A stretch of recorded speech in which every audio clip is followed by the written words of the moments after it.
ఎన్నికల వేళ YCP rebel MLA Atmakur TDP అభ్యర్థి ఆనం రామనారాయణ రెడ్డి మరోసారి ఏపీ సీఎం జగన్ పై తీవ్ర స్థాయిలో విమర్శలు గుప్పించారు.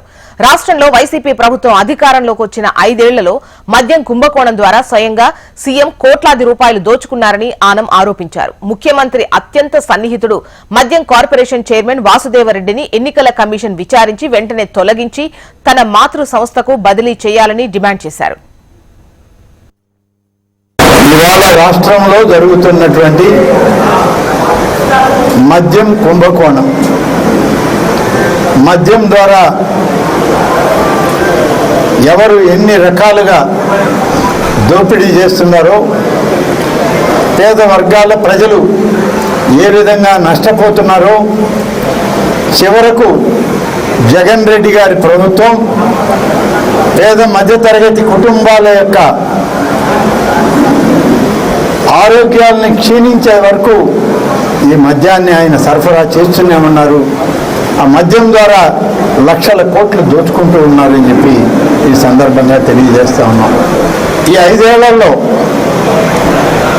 వైఎస్ఆర్ కాంగ్రెస్ పార్టీ జగన్మోహన్ రెడ్డి గారు అధికారంలోకి వచ్చాక మద్యం పాలసీని మార్చివేశారు. మద్య నిషేధం చేస్తానన్నారు, అంచెలంచెలుగా మద్య నిషేధం అమలు చేస్తా అన్నారు. కానీ వాటన్నిటికీ తూట్లు పొడిచారు. ప్రైవేట్ యాజమాన్యాల కింద ఉన్నటువంటి మద్యం షాపులు ప్రభుత్వ రంగంలోకి తీసుకొస్తే ప్రభుత్వం ఏమైనా మేలైన విధానంలో దీన్ని తగ్గించుకుంటూ వస్తుందని అనుకున్నాం. కానీ మద్యం షాపులు ప్రభుత్వమే పెట్టి విచ్చలవిడిగా బెల్ట్ షాపులకి అనుమతి ఇచ్చింది జగన్మోహన్ రెడ్డి గారి ప్రభుత్వం. మద్యం మాఫియాతో జే గ్యాంగ్,